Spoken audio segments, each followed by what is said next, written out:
So I made a video about how the current sphere of content creation might change a whole lot if the economic conditions of the world continue to be bad or even worse. And I think that video is all right, and it got me thinking about how increasing prices for media subscriptions might change how we interact with media, just out of necessity. And we're already getting to that point where just holding on to like 3 or 4 of the major streaming subscriptions represents a monthly cost almost equivalent to a lot of utility bills, not to mention the cable bills of old, and that doesn't even factor in the price of internet service, which is of course the admission fee for any of this stuff. With all this in mind, it felt like the right time to kind of get ahead of the curve a little bit and anticipate some of the inevitable cost increases of media consumption and talk about how you can spend less money on media. This doesn't just have to be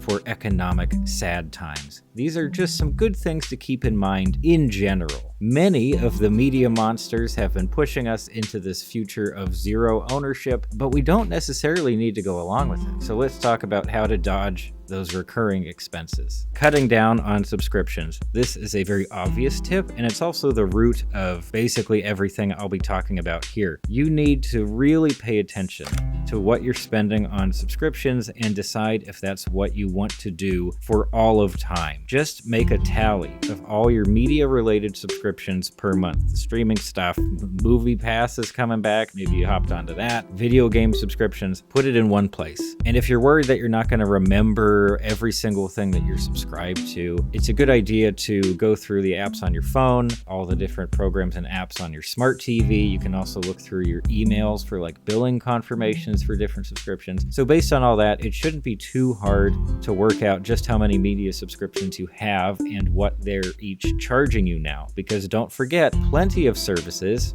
have finagled ways to bump up the prices without even having to tell you. And of course, a really big and popular way to sucker people into subscriptions in the first place is to make them seem very small and isolated. Like it's only $10. Don't think of this as part of your monthly budget. Just think of it as 10 little bucks. That's not too bad, right? So what we want to do is the opposite. We want to tally everything up together and give a more accurate impression of the size of the total expense. So step 1 would be to tally everything up into the amount you're spending every single month. And then on top of that, go ahead, multiply by 12 to get the annual amount that you're spending on all this stuff. It's definitely important to look at the total spending and think of it as a singular entity. Imagine this as like a single cable bill. Do you really want to be paying that much to watch stuff?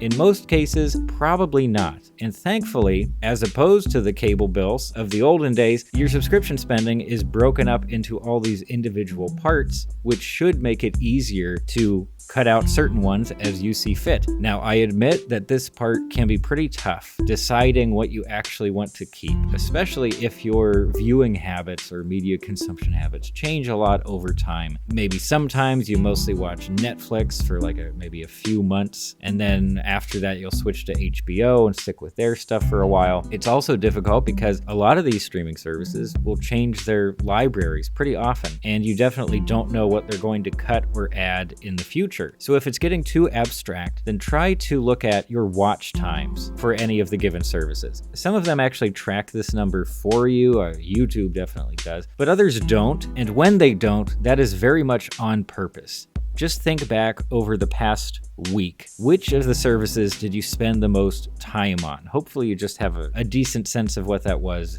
intuitively. You could also try, going forward, like making a really simple log of how many days out of the week you spend on a given app. If you want to get more detailed, you can track viewing times for each app. So when I did this exercise, I found that the Criterion channel is definitely a service that I could cut just based on the watch times alone. I do use it a lot when I'm in the mood for it, but I also just don't use it that often.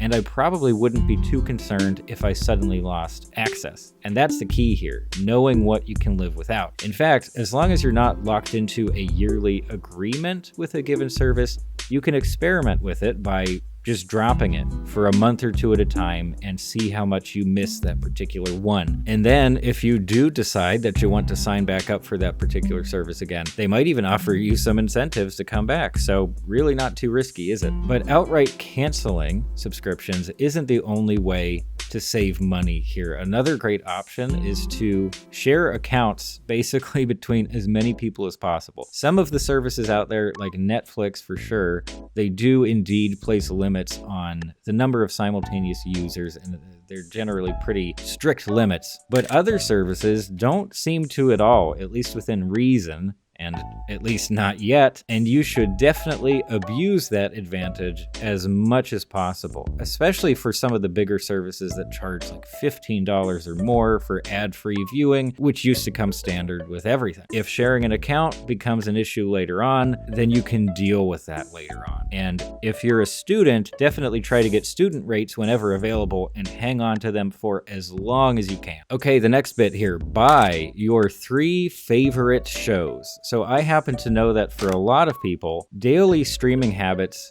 translate to going back to the same handful of comfort media properties, most likely TV shows, maybe movie series as well, and rewatching them for the 100th time. I do that a lot, and I really enjoy it. There are certain shows that I just don't get tired of. And if this describes your own streaming habits in a meaningful way, then please consider outright purchasing just 2 or 3 of your most watched shows. I'm not saying to purchase every single thing you like to watch and build up this massive library of physical media. You can do that too, but just having a few of the really, really popular ones, your personal favorites on hand, I've found to be just incredibly convenient, and it cuts out entire services for me. If you're a visual snob, then you can buy the Blu-ray versions. If you just want convenience, then you can buy copies of these movies or shows through a streaming site to add to your virtual library. And if you really don't want to spend much of anything on this stuff, then you can even rent physical discs from your local library and rip them to a PC. There's free software out there to handle the ripping, and even if your computer doesn't have an optical drive currently,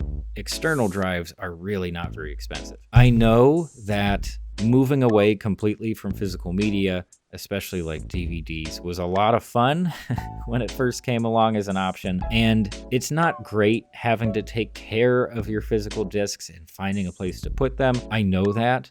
But still, a one-time purchase, whether for a physical or a digital copy, is so much better than paying for it every month. If you really do need continuous access to a big giant library and want to catch all of the new stuff as well, then yes, you need to keep paying for whatever services you really want, but we already went over how to reduce that list to a pretty reasonable degree. For me, it's just worth owning shows like TNG and Parks and Rec and Nichijou.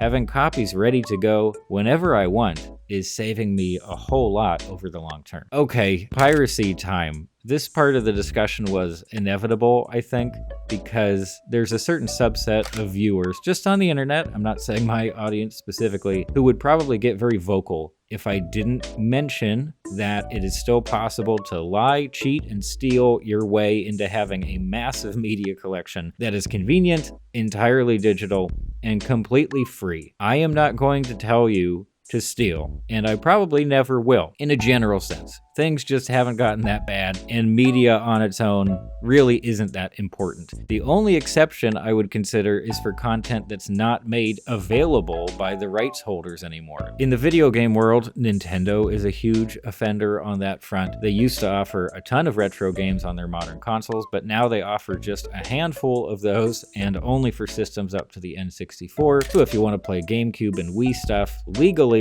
you can pay inflated prices for used hard copies of the games and try to find a working console somewhere, in which case Nintendo gets none of your money for any of that stuff anyway.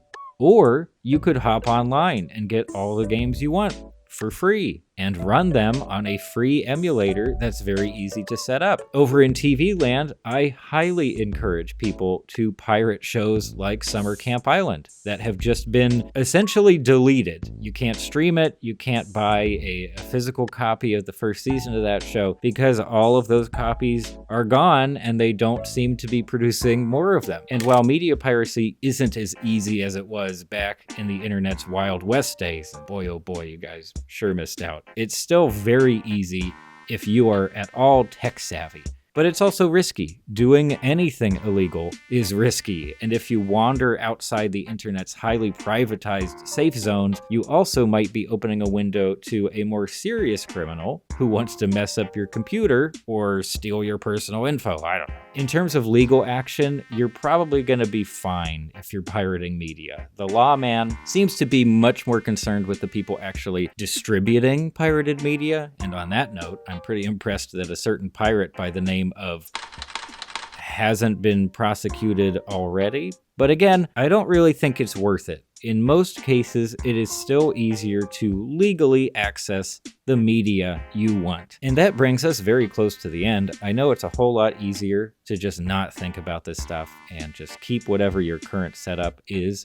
But managing our subscriptions is the cost we now have to pay to consume huge amounts of media. Things could have gone differently. The media landscape could have looked much more friendly than it does right now, but also complaining about it doesn't feel very useful at this point. So pay attention to what you're spending and find ways to spend less. Good thing that YouTube's still free, right? For now. Sort of, if you can deal with like 15 ads per video. But not on this channel, I keep them pretty low, so maybe subscribe before autoplay kicks